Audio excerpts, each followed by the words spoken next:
So ఈరోజు ఈ interesting conversation miss కాకుండా చూడండి. ఎందుకు అట్లా అంటుందంటే, జీవితంలో అన్నీ ఉన్నా ఉత్సాహం చాలామందికి ఉండదు, తర్వాత జిజ్ఞాస చాలామందికి ఉండదు, తెలుసుకోవాలన్న అభిలాష చాలామందికి ఉండదు. అవన్నీ కలగలిసిన రామసీత గారు వచ్చారు, రాధగారి ద్వారా పరిచయం. అయితే ఇంతకుముందు మీ ఇల్లు చూశాను, మీరు చూపించారు నాకు. అప్పుడు నన్ను ఆశ్చర్యపోయింది ఏమిటి, నాకు కూడా రాయడం అంటే చాలా ఇష్టం. అంటే ఇప్పుడు నా ఎన్ని పుస్తకాలు ఉంది, ఇంకా చాలా పోయినాయి. అంటే I use to right all the time. అంటే నేను ఎవరికో చెప్పాల్సిన అవసరం లేదు, జస్ట్ నేను చెప్పుకుంటున్నట్టు రాస్తే. నిజానికి అది కూడా అక్కర్లే, బట్ అట్లీస్ట్ మన మనుషులం కాబట్టి, రైటింగ్ వచ్చు కాబట్టి ఏదో ఒకటి రాసుకుంటాం. అట్లా ఇంటి నిండా తనకు నచ్చిన స్టేట్మెంట్స్, మళ్ళీ గొప్ప గొప్ప ఫిలాసఫర్స్. ఇవి ఊరికి కూర్చుని ఇవి చెప్పిన పేర్లు చూడు, రాబర్ట్ ఆడమ్స్, ఓషో, ఆ తర్వాత నిసర్గదత్త మహారాజ్. ఇట్లా జీవితాన్ని ఎవరైతే అర్థం చేసుకొని కొన్ని కోట్ల మందికి ఇన్స్పిరేషన్ ఇచ్చారు, అట్లాంటి వాళ్ళ మాటల్ని ఈమె అర్థం చేసుకొని వాటిని గోడల మీద రాసుకుంటుంది. బెడ్రూమ్లో ఎక్కడ చూసినా. మీరు ఒక 30 సెకండ్స్లో చెప్పండి ఇల్లు ఎట్లుంటుందో.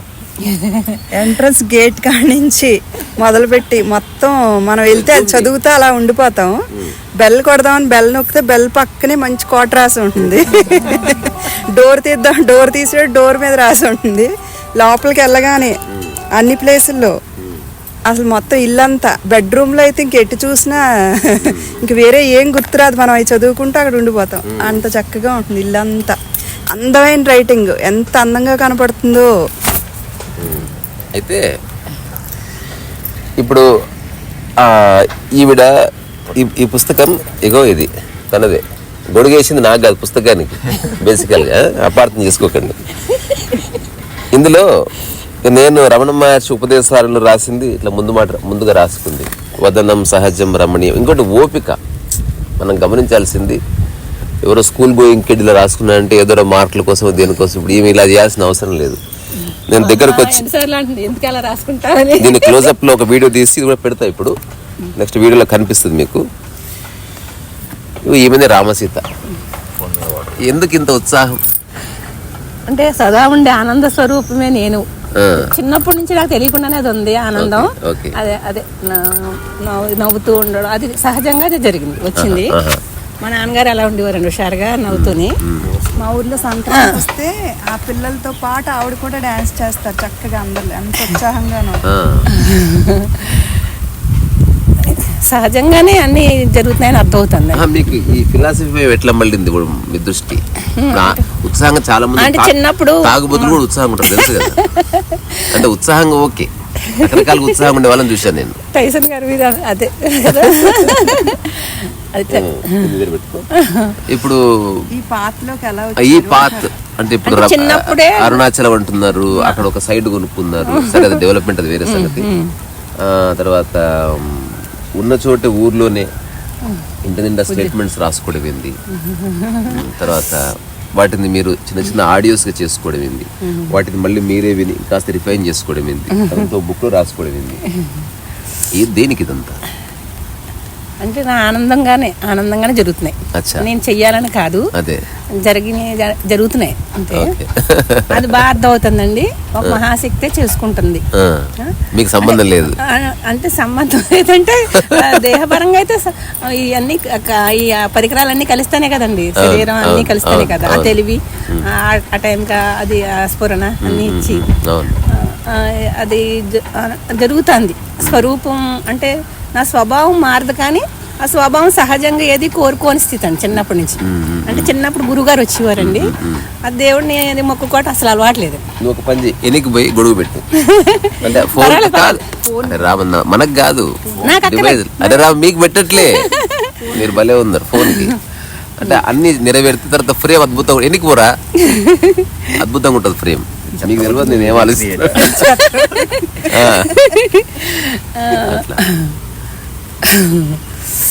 అది ఇప్పుడు మీరు రాసుకున్న ఎన్నెన్నో కోట్స్ ఉన్నాయి కదా, ఒక 10 కోట్స్ చెప్పండి. అంటే ఫస్ట్ రాసుకున్నది అయితే ఉన్నదల్లా భగవంతుడే, ఊరికే ఉండు, సహజంగా ఉన్నదే నీ స్వరూపం. నీ స్వభావం మారదు, స్వరూపానికి అప్పగించుకో. స్వరూపం ఎప్పుడు ఉన్నదే. ఆ స్వరూపానికి అప్పగించుకోవటంలో అలాగే ఏ స్వయం ప్రకాశమైన వెలుగు ద్వారా నువ్వు అన్ని వస్తువులను చూడగలుగుతున్నావో ఆ స్వయం ప్రకాశమే నువ్వు. అలాగే ఉన్నదల్లా ఒకే ఒక్క ప్రేమ, అది అందరినీ ఏకాగ్రతతో ఆలింగనం చేసుకుంటుంది.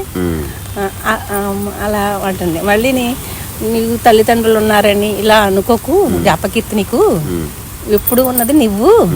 ఆ సూర్యచంద్రులు అన్ని చూడగలుగుతున్నావు కదా, చూస్తున్నావు, కానీ వాటికంటే ముందే ఉంది నీ స్వరూపం, నువ్వు ఉన్నావు.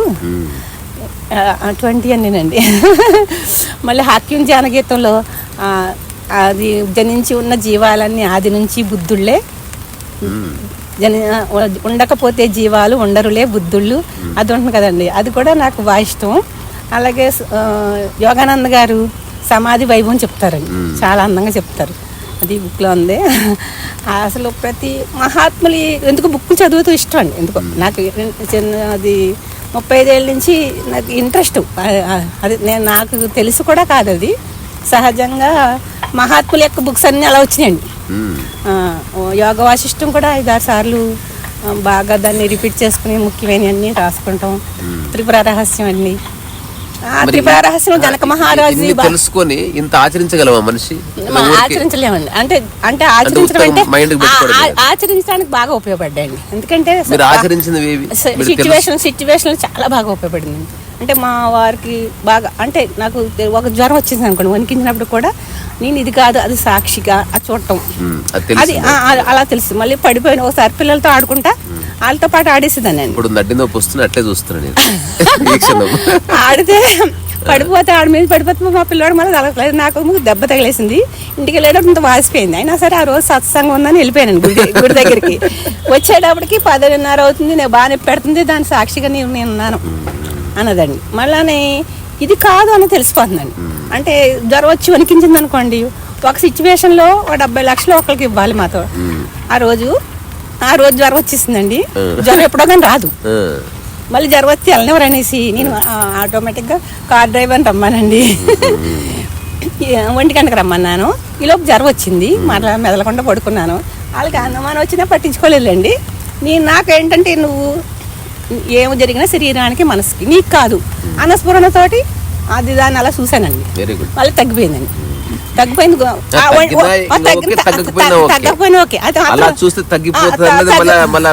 అసలు కాదండి, 1 గంట ఆ టైంకి తగ్గిందండి. కరెక్ట్గా వెళ్ళాలండి. అప్పుడు ఇంకొక ఆయన జిన్నూరు వస్తున్నారని తెలిసి ఆయన దగ్గరికి వెళ్ళాలని ప్లాన్ అనమాట అండి. దీని గురించి అప్పుడు వాళ్ళకి డబ్బులు ఇచ్చేసి అలా వెళ్ళి అలా వచ్చేసి అనమాట అండి ఇంటికి. జిన్నూరు నాన్నగారి దగ్గరికి వెళ్ళి వాళ్ళు ఇది వరకు ఒక 20 సంవత్సరాల తర్వాత ఇంకా నాకు సరిపోతుందని ఆగిపోయానండి. ఇంకా అలా మహాత్ముల దగ్గరికి ఏ క్లాసులు అయినా ఏమైనా నాకు అంతవరకు వెళ్ళాక తర్వాత ఆగిపోతాం. మంచి ఎట్లా పరిచయం? మీ టాక్స్ అదే ఫస్ట్ ఒకరితో ఒకరు పంపారు, ఇది విన్నాను, చాలా నాకు బాగా నచ్చింది. అప్పటి నుంచి రోజు వింటానండి. రోజు 4-5 ఉన్న రోజులు ఉన్నాయి, ఒక రోజు ఒకటే ఉన్న రోజు ఉంది. అంటే సహజంగా ఉంటారు కదా, అందరితో కలిసిమెలిసి సహజంగా ఉంటారు. ఆ పనిని సమశ్రద్ధతో చేస్తారు. ఆ ప్రేమ అవి నాకు బాగా నచ్చినాయండి. అంటే ప్రేమ, కృతజ్ఞత, ఆనందం అవి ఉంటే చాలు అన్నది నాకు బాగా. అంటే పరిస్థితులు ఎలా ఉన్నా మనం వాటిని యాక్సెప్ట్ చేస్తూ సంతృప్తితో ఉండటం, అది ఆటోమేటిక్గా ఉన్నదే చిన్నప్పటి నుంచి. అది ఇంకొప్పుడు ఇంకా బాగా అర్థమయ్యాక ఇంకానండి. ఈవిడ మాటలు వినండి, చిన్న చిన్న పిల్లలు కూడా విపరీతమైన డిప్రెషన్లు, ఈగోలు, అసలు డిప్రెషన్ చెత్తన విషయాలు మా స్కూల్లో ఉన్నారనుకోండి. ఒక మాస్టర్ హై స్కూల్లో చేసాము, తర్వాత ఆఖరి సంవత్సరాల్లో వాలంటీర్ రిటైర్మెంట్ తీసేసుకున్నాను. ముందు ఎక్కువ ప్రైమరీ స్కూల్ వాళ్ళతో పాటు ఆడేసి వాళ్ళు జాకో మేక, పులిచి మేక కూడా ఆడేదానండి. తర్వాత ఓషో అదే మామూలుగా నృత్యంలో శరీరం మనసు ఆత్మ కలుస్తాయి అన్న కాడి నుంచి కొంచెం డ్యాన్స్ చేయటం ఇష్టం అట. అంత ముందు ఇష్టమైనా అది పెద్ద ఏం కాదు, ఎక్స్ప్రెస్ అవ్వలేదు. అప్పుడు మహాప్రాణదీపి పాట దాంట్లో వచ్చింది చూడండి, దానికైతే ఫుల్గా డాన్స్ చేశాను ఒకసారి సంక్రాంతికి. చేస్తానని కూడా కాదు, ఆటోమేటిక్ గా అన్ని పాటలు పెట్టుకుంటుంటే మధ్యలో కొంచెం ఆయాసం అనిపించింది. తర్వాత ఆటోమేటిక్ గా అది మీకు కాదు కదా, అప్పుడు తర్వాత నిజంగా అయితే చుట్టుపక్కల వాళ్ళు ఏమన్నా మీకు ఇప్పుడంటే అర్థం చేసుకుని వదిలేసిండొచ్చు, మామూలుగా ఇనిషియల్ గా ఏమైనా సలహాలు ఇచ్చిన వాళ్ళు ఉన్నారు, ఎందుకు ఇట్లా ఎందుకు చేస్తున్నావు, ఇల్లంతా ఎందుకు పెంట పెంట చేస్తున్నావు, ఏంది స్టేట్మెంట్స్ పిచ్చా ఏమన్నా ఇట్లా అన్న ఉన్నారా? చిన్నప్పటి నుంచి అంతే ఆవిడ కదా. అలా అని కాదు, నేను అది అంటే కూడా పిచ్చి మధ్యలో వస్తే ప్రాబ్లం, చిన్నప్పటి నుంచి ఉంటే పర్వాలేదు అంట అంతేనా? అంతే ఆవిడ యాక్టివ్. నేను చెయ్యాలని కూడా మీరు జరగదు. ఏదన్నా చెప్పాలనుకుంటున్నారా? అంటే ఇప్పుడు ఏం ఇవన్నీ చేసి చెప్పాలనుకుంటే? అంటే మిమ్మల్ని అంటే గుర్తించాలి. ప్రతి వాళ్ళు అస్సలు లేదండి. అచ్చా. ఎందుకంటే చాలా మంది నాకు ఇచ్చే ఆడియోలు చేసేటప్పుడు అందరికి గ్రూప్ పెట్టొచ్చు కదా, లేకపోతే ఇలా చెయ్యొచ్చు కదా, ఇలా నేను అలా ఏం కాదు, నేను ఏదో ఎప్పుడు మానేస్తాను నాకే తెలియదు అని మానాలనుకున్నా కూడా అండి, మళ్ళీ ఎవరో ఒక ఇన్స్పిరేషన్గా వీళ్ళు ఇంకొకళ్ళు ఒకరు తగులుతున్నారండి, ఇంకా అలా ఆగట్టేది మాట అండి. పోనీలే, దాని నష్టం లేదు కదా. అంతే తప్ప ఎవరికి తెలియాలని చెయ్యాలని అసలు అసలు అది యా. అది అసలు అది మామూలుగా నన్ను మోసం చేసుకోవటం ఇష్టం ఉండదండి అసలు. బాగుంది. ఎందుకంటే మన శాంతి, మన ప్రేమ, మన ఆనందం ఎక్కువ గందరగోళం చేసుకునే వాళ్ళది, ఇతరులు గుర్తించాలనుకునే వాళ్ళది మనకు గందరగోళమే కదండి. ఇప్పుడు హాయిగా ఉంటుందండి. అది అవసరమైన వాళ్ళే వస్తారు మన దగ్గరికి, లేకపోతే లేదు మనమైనా ఇప్పుడు అంతే. ఈ పుస్తకంలో ఒకసారి ఇక్కడ తీసుకోండి, ఇది మీరు అందులో రాసిన ఒక బుక్ వేయచ్చు కదా మంచిగా. నేను అది అంటే కూడా నేను అనుకోలేదు. ఎందుకంటుందంటే ఉం. అక్షరము క్షరము కానిది అని చెప్తారు.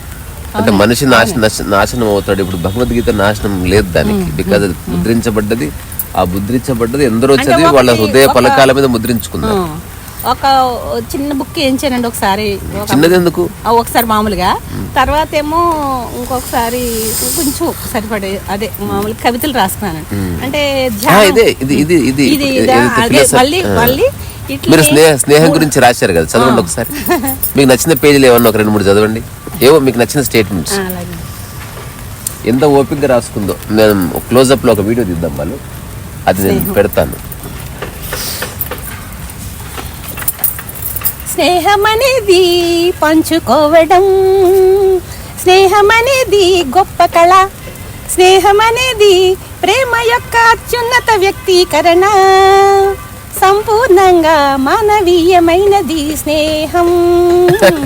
రోజు పొద్దున్న దేవాలయానికి సంబంధించిన అరుదైన విషయం, నీతో ఆనందాన్ని పంచుకోవడానికి ఎవరు ఇష్టపడతారో, నీతో కలిసి నాట్యం చేయడానికి, కలిసి పాడటానికి సిద్ధపడతారో, వారి పట్ల నీవు చూపే కృతజ్ఞతే స్నేహం. మామూలు స్టేట్మెంట్స్ చదవండి, పాడకండి. అలా అయితే చదవండి. ఇప్పుడు పెళ్ళంటే బంధం కాదు, ప్రేమానుబంధం. పెళ్ళంటే భారం కాదు, బహుముఖాల ప్రేమను పంచుకోవడం. పెళ్ళంటే సర్దుబాటు కాదు, స్నేహమాధుర్యం పెంచుకోవడం. పెళ్ళంటే బాధ్యతలు మోయటమే కాదు, శాంతి సౌభాగ్యాలు వెళ్ళి విరియటం. కొంచెం కిందకి. పెళ్ళంటే గంభీర విషయం కాదు, పర్వాలేదు. ప్రేమ స్వేచ్ఛ రెక్కలతో ఎగిరే విహంగం. పెళ్లి ద్వారా భార్యాభర్తలు పరస్పర సహకారంతో ఉంటే అది స్వర్గం. ఒకరినొకరు వాడుకుంటే బంధించుకుంటే అదే నరకం. నరకం. బాగుంది. పరస్పర సహకారం, పంచుకోవడం, ప్రేమతో నిండి ఉండటం, సంబంధం కలిగి ఉండటం, స్వేచ్ఛనివ్వడం, సమన్వయ జీవనం, ఇదే అద్భుత స్నేహ సమన్విత భార్యాభర్తల అనుబంధం. స్వర్గద్వారాలు తెరవగలిగిన పెళ్లి ముచ్చట. వాడుకోవటం, వినియోగ వస్తువులా మార్చేయటం, ఘర్షణతో ఉండటం, పట్టనట్లుండటం, బంధింపబడటం, భారం అవ్వడం, ఇదే నరకానికి దారితీసే. ఇది మీ భావన లేకపోతే ఎవరన్నా అంటే ఓషో సబ్జెక్ట్ లో దిక్కండి. అందులో అధపాతాలను కణిచివేసే జడ్జి. చూస్తే ఏమనిపిస్తుంది? What you feel? అంటే ప్రత్యేకమైన ఫీలింగ్ కాదు కానీ అన్ని బహుముఖాలుగా తన వ్యక్తీకరణ అందరి యొక్క ప్రపంచంలోని తత్వవేత్తల యొక్క సారాన్ని వ్యక్తీకరించి, ఆధ్యాత్మిక విప్లవంగా వ్యక్తీకరించి, ఏ మొహమాటం భయం లేకుండా వ్యక్తీకరించిన గొప్ప వ్యక్తి అనిపిస్తారు. నిసర్గదత్ మహారాజ్ అయితే చాలా సింపుల్గా, సహజంగా, మామూలు జీవితం గడుపుతూ అసలు అమూల్యమైనటువంటి మనకి అర్థం కాని విషయాన్ని చాలా సింపుల్ వాక్యాలు చెప్పినాను. ఆయన చెప్పింది ఏదో చెప్పండి ముచ్చట. ఇది ఇప్పుడు ఇందాక అన్నాను చూడండి, నువ్వు చూసే సూర్యచంద్రులు అనుకుంటున్నావు, నీకంటే నువ్వే ముందున్నావు. సూర్యచంద్రుల కంటే, నక్షత్రాల కంటే కూడా నువ్వే ముందున్నావు. అలాగే ఇందాక నీకు తల్లిదండ్రులు ఉన్నారనుకోవటం నీకు అపకీర్తి. నువ్వు ఎప్పుడు ఉన్న స్వరూపమేనండి. అలాగే ఇంకా ఆయన చాలా మంచి మంచి మాటలు ఉంటాయి. నిసర్గదత్ మహారాజ్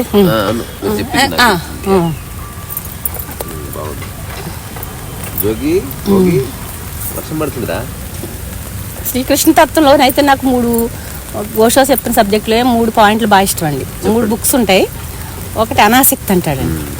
అంటే మనం అది వ్యతిరేకమైన ఆసక్తి, అనుకూల ఆసక్తులు ఉంటాం. కావాలనుకోవటం అనుకూల ఆసక్తి, వద్దనుకోవటం వ్యతిరేక ఆసక్తి, కావాలనుకోవటం ఈ 2 బిందువులు ఉందని నడుస్తున్నారు. కానీ 3వ బిందువు ఉంది త్రిభుజంలో.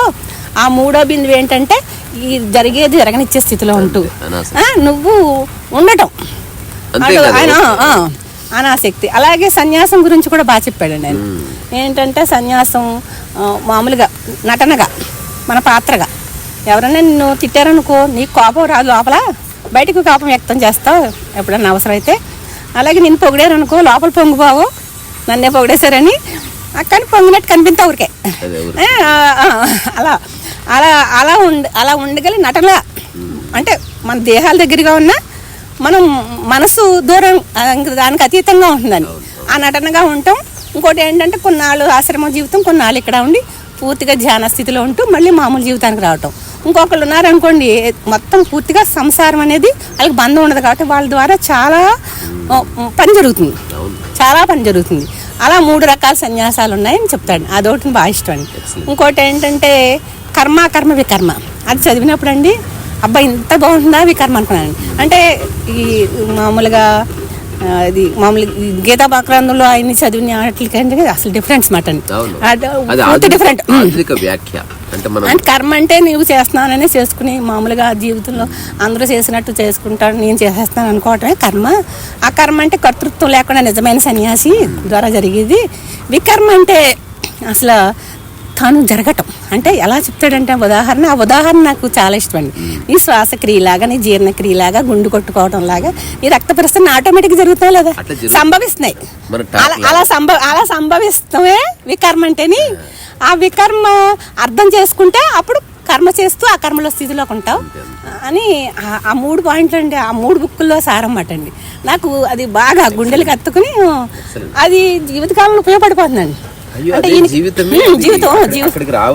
అది అది అలా ఉపయోగపడితేనే కరెక్టేనండి. ఎందుకంటే ఈయనకి ఒక చనిపోతారని సిచ్యువేషన్ వచ్చిందండి హాస్పిటల్లో ఉన్నప్పుడు. ఇంకా డాక్టర్స్ కూడా ఇంకా 90% లేదు హోప్ అన్న దృష్టిలో వచ్చేస్తే ఐసీలో పెట్టినప్పుడు కూడా బాడీ ఏం యాక్సెప్ట్ చేయట్లేదండి.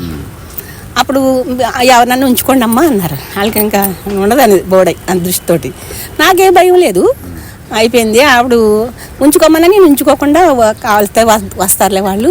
అప్పుడు చిన్న రూమ్ ఫస్ట్ ఇచ్చింది, అందుకే వాళ్ళకి ఎందుకు ఇబ్బంది పెడతామని వెళ్ళిపోమన్నాను. అప్పుడు వస్తే అవసరం అయితే ఫోన్ చేయొచ్చాను. అర్ధరాత్రిగా నన్ను పిలిచారండి 12ంటికి. అమ్మ ఎవరు లేరా అన్నారు. ఉన్నారండి పిలవచ్చు కదా అని. అమ్మ ఈ బాడీ ఏమీ యాక్సెప్ట్ చేయట్లేదు, రేపు బాడీ యాక్సెప్ట్ చేస్తే మనం ఏం చేయగలం అని ఇలా అని పొజిషన్ ఇలా ఉందమ్మా అని చెప్పారు పిలిచి. ముందు రోజు మా వాళ్ళకందరికి చెప్తున్నట్టున్నారు ఆయన. నేను అది ఇంకా పద్యం పట్టించుకోలేదు. వాళ్ళ ఇంటికాడ వాళ్ళు అయితే అనుకున్నారండి ఇంకా ఉండరు అన్నట్టు. అప్పుడు ఫస్ట్ ఆయన అలా చెప్పగానే నేను అనుకున్నానండి, చనిపోయేది కాదు సచ్చిదానందం అని లోపల నుంచి స్ఫురించింది. రెండో ఆలోచనగా ఏమొచ్చింది, అప్పుడు డాక్టర్ గారు అన్నారు, అమ్మ అయితే సరే మేము అవసరమైతే పిలుస్తాం మిమ్మల్ని అనేసి నన్ను ఇంక పిలవకుండానే మందులు వాళ్ళు తెప్పించి చేశారు. మన్నాడు కొంచెం బాడీ యాక్సెప్ట్ చేసిందండి. ఇంకా ఎన్నో రోజులకి కానీ తగ్గదనుకుని తొందరగా తగ్గిపోయింది. దాని గురించి అనట్లేదు నేను.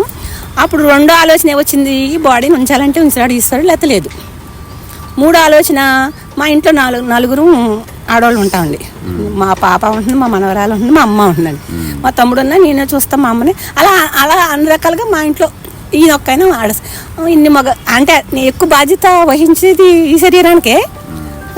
ఆయన మగ శరీరం ఉంటే మంచిది అనిపించింది ఊరికే. 3ఓసారి అనుకున్నాను, కామ్గా వచ్చేసానండి. మన్నాడు నుంచి అందరూ వచ్చేసారు. వాళ్ళందరూ టెన్షన్ పడితే వచ్చినా నాకు ఈయనన్నీ హాయిగా ప్రశాంతంగా ఉండి చెప్పేవాడికండి. మళ్ళీ అలా తక్కువ నిద్రండి 10 దాకా వాళ్ళ కోసం అన్నీ చేసేదాన్ని అండి, బయట నుంచి అన్నీ తెచ్చేదాన్ని. అన్ని వ్యవహారాలు జరిగినా నాకు మహాశక్తి మాట అండి.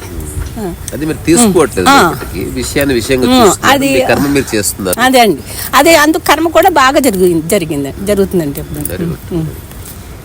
అంటే ఒక రకమైన స్పష్టత ఉంది, అది ఎట్లా వచ్చింది అనవసరం, అవగాహన. ఒక్కటైతే మీరు ఎప్పుడు ఎక్కడున్నారు అంటే, నిరంతర స్ఫురణలో ఉన్నారు. స్ఫురణలో ఇంకా ఉండాలని నాకు బాగా.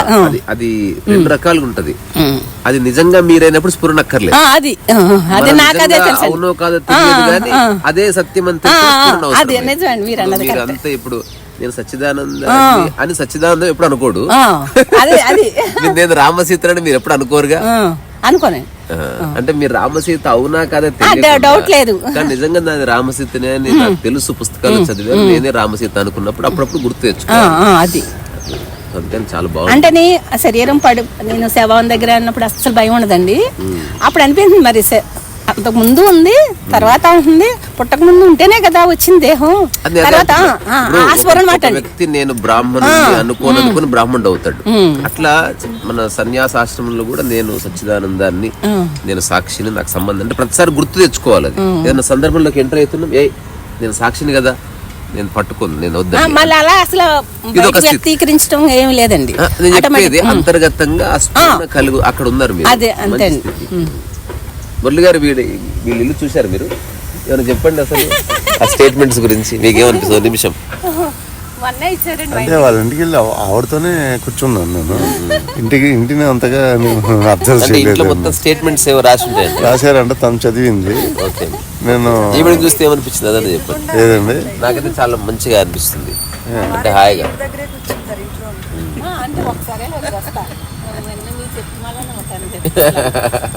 చిన్నప్పటి నుంచి తెలుసండి. మురళి గారికి అంత పరిచయం లేదా? అంటే ఎక్కువ పరిచయం లేదండి. అంటే నిజంగా అయితే మా ఊరే, మా నాన్నగారు ఊరు, వాళ్ళ ఊరు ఒకటండి. బాగుంది చాలా. ఏదేమైనా ఇప్పుడు ఈ వీడియో చేయడానికి మెయిన్ రీజన్ ఏంటంటే ఇట్లా ఒక ప్రవహించే నదిలాగా బతకాలి మనం. అది మంచో చెడో ఎవరికి నష్టం చేయని పని చేస్తున్నారు. తనకు నచ్చిన పుస్తకాలు చదువుకుంటున్నారు, ఈ బుక్ నిండా రాసుకుంటున్నారు, ఆ తర్వాత వాటిని గోడల మీద స్టేట్మెంట్స్గా రాసుకుంటున్నారు, ఒక పాడమంటే వెంటనే పాడేస్తున్నారు, తర్వాత నిరంతరం ఒక ఎరుకలో ఉన్నారు. ఈ ప్రాపంచిక విషయాలు నేను చేసేదాన్నే తప్ప అది నాకు అంటుకోదు.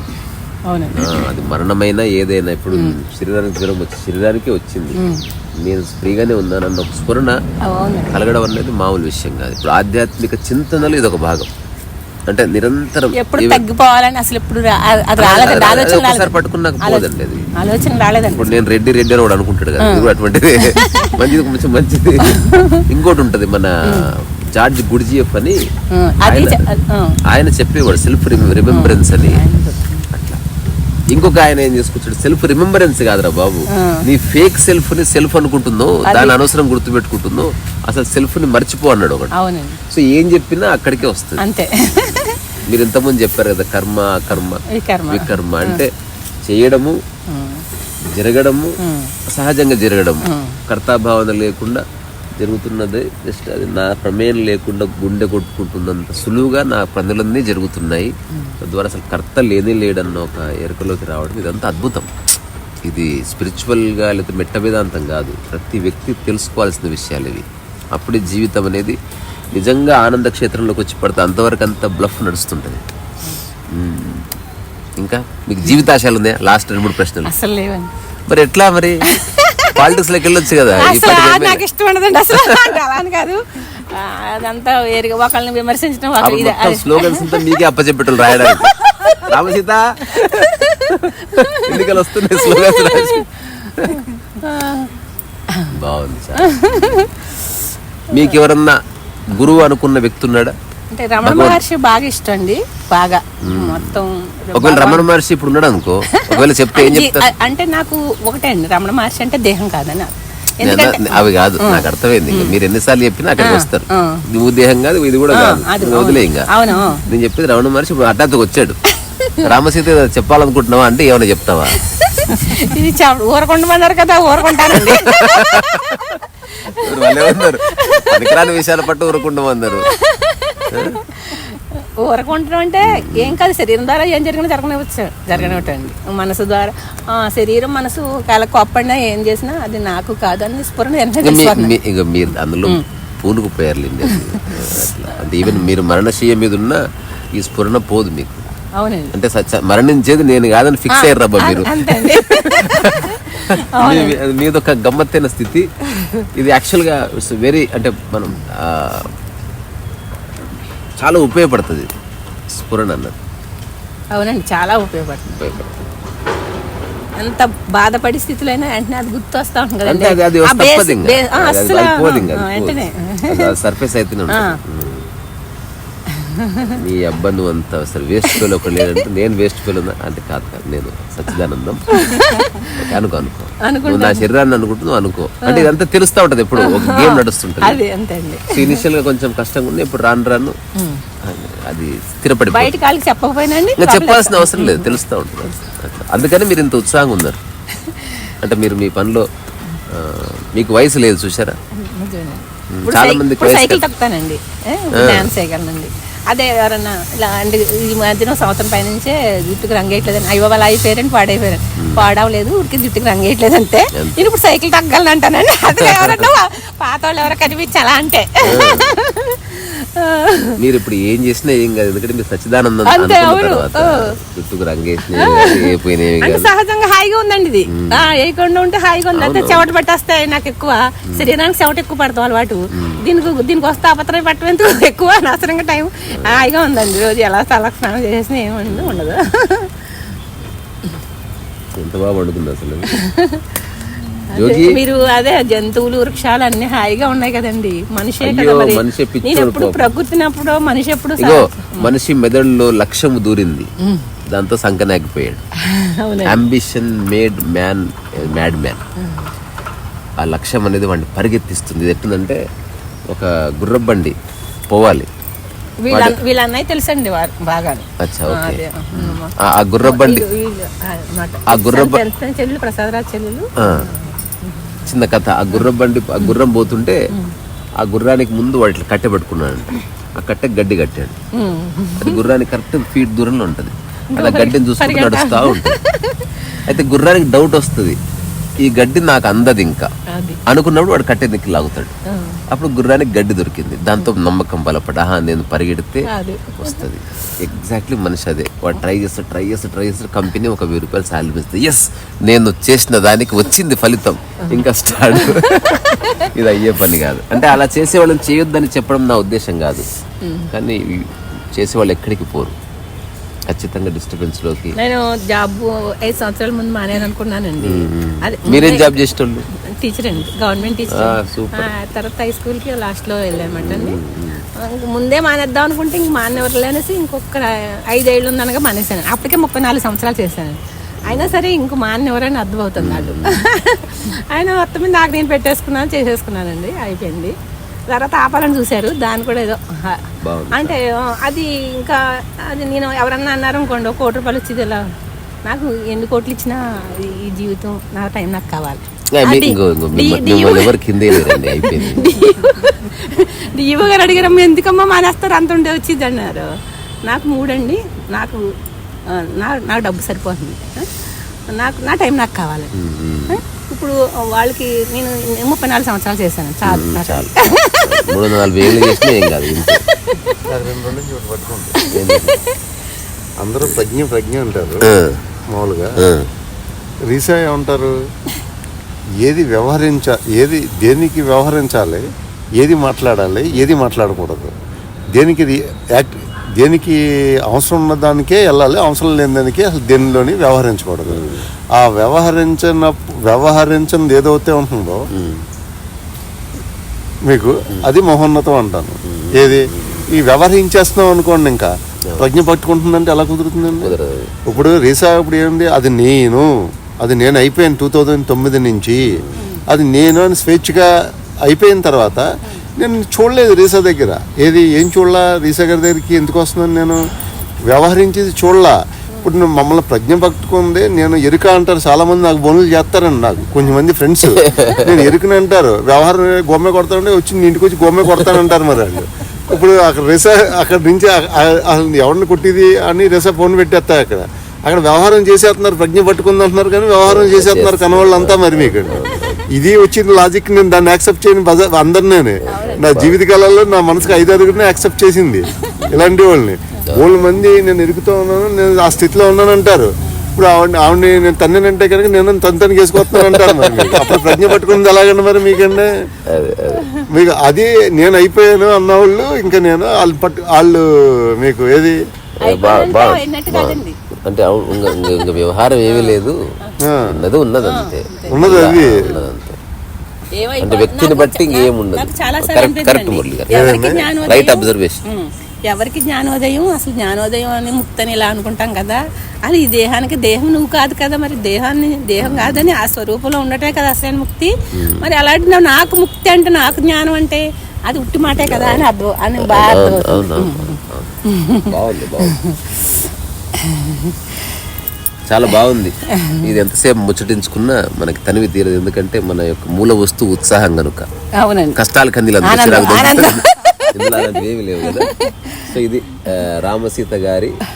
నాకు ఇంకో మాట బాగా ఇష్టం ఏంటంటే, నువ్వు ఉన్నావు అదొకటి, 2 విషయాలు కాదల్లో నీకు తెలుసుకునే శక్తి ఉంది, దానికి ఎందుకు నువ్వు ఇవ్వవు? నువ్వు అది మానేసి ఇలా చేయాలి అలా చేయాలనుకోవటం వల్లే కదండి నేను. అవును నేను ఉన్నాను, దానికి నేను లేనంటానుక నేను ఉండాలి. అలాగే ఏది తెలుసుకోవాలన్నా నేను ఉండాలి, ఆ తెలుసుకునే శక్తి ఉంది. మరి శవానికి లేదు కదా, నాకు ఉంది అంటే శరీరం కాదని ఆ శక్తి చైతన్యం నిరంతరం అనంతట.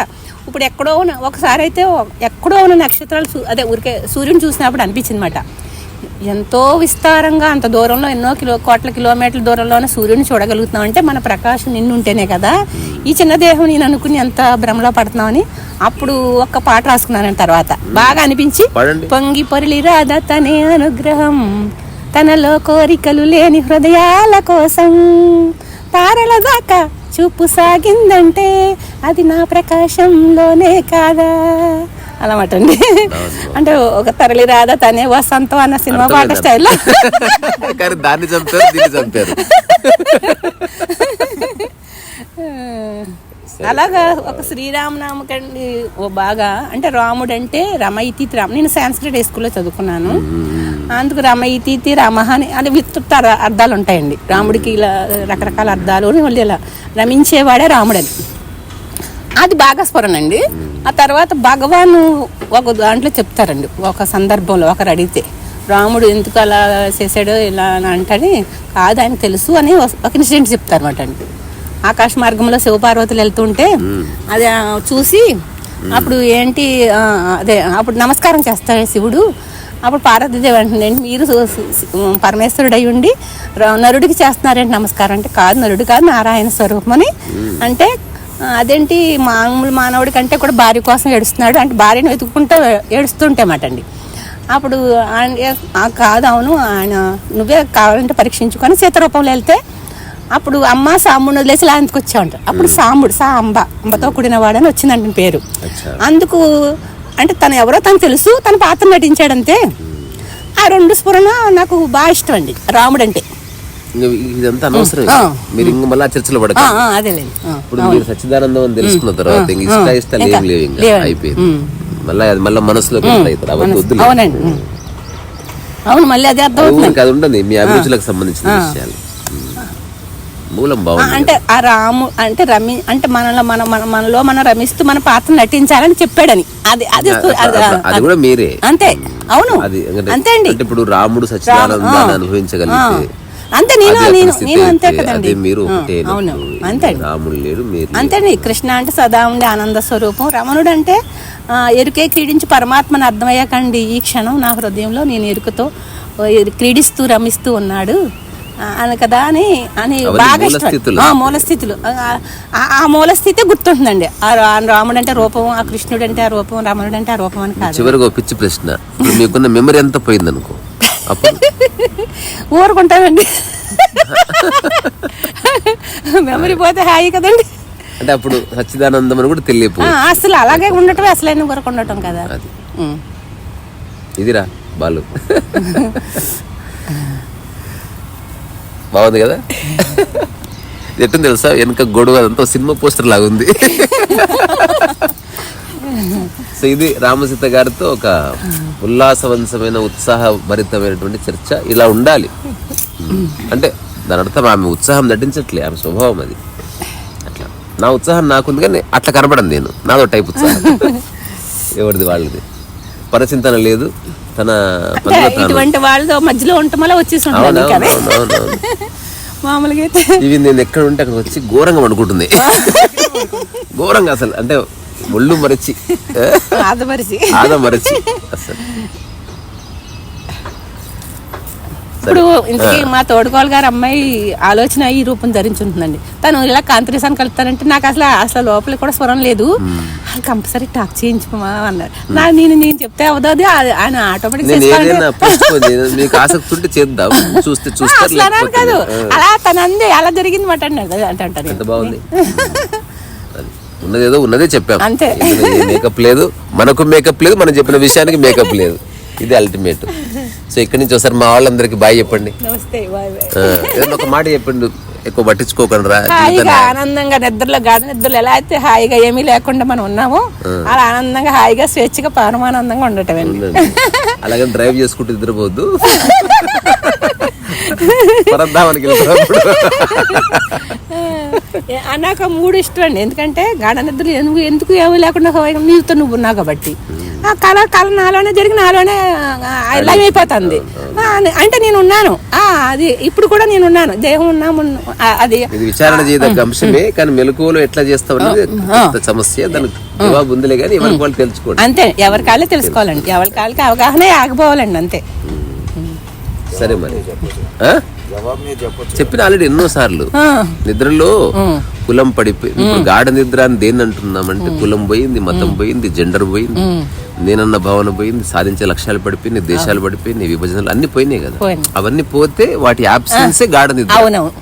అవన్నీ లేకుండా మెలకువలో ఉండి చూడాలి, దానికి సాక్షి అని పేరు. అంతే. సో గాఢ నిద్రలో మీరు ఫస్ట్ మాట నాకు బాగా నచ్చింది అంటే సాక్షి కర్తృత్వం లేకుండా ఉంటుంది. అది నాకు చాలా ఇష్టం. ఉన్నదే అది అట్లా. అందుకని అది చాలా గొప్ప ప్రయోగం. అంటే నేను చేసి చెప్తున్నా, మళ్ళీ చేసి అంటే మళ్ళీ కర్తాభావంతో దానికి అంతకంటే అన్యమైన పదము లేదు. అంతే, చెప్పాల్సి వస్తుంది కాబట్టి చెప్తాం. అంతే, ఒక భాషలో చెప్పవలసిందే. ఎనీవే, ఇక్కడ నుంచే ఈ చర్చలో పాల్గొన్న జోగి, భోగి, రాధగారు, మురళి గారు, అతను మీ పేరేమిటో తెలియదు, కాళీప్రసాద్, అతను వాడు కాళీప్రసాద్. ఖాళీ అయిపోవాలంటారు. అవునా? ఖాళీ అవ్వవలసిందే. ఇక ఖాళీ అయ్యేది మెమరీనండి. మెమరీ తీసేస్తే అందరు ఖాళీగా ఉందాం. ఏమి లేదు అసలు. మరి గాఢ నిద్రలు అంతే కదా, ఏ మెమరీ లేని వాళ్ళని. విచారణకి మూల వస్తువు అది. అదొక్కటి. అంటే మీ రియల్ స్టేట్ ని మెలకువలో ఎట్లా అనుభవించాలన్నది పాయింట్. అలాగని పొద్దుస్తమానం పడుకొని నా స్వస్వరూప అనుభవం గాఢ నిద్రలు ఉంది కాబట్టి నేను పోయి పడుకుంటాను అని లేదు. మెలకువలో ఎట్లా అనేది ఎలాంటి మనుషుల మధ్య ఉన్నా, ఎలాంటి పరిస్థితిలో ఉన్నా, ఎలా ఉన్నా నువ్వు అదే స్థితి అని హాయిగా వాటిని కాదనకుండా స్వీకరించడం, సంతృప్తితో ఉండటం. బాగుంది. సరే మరి.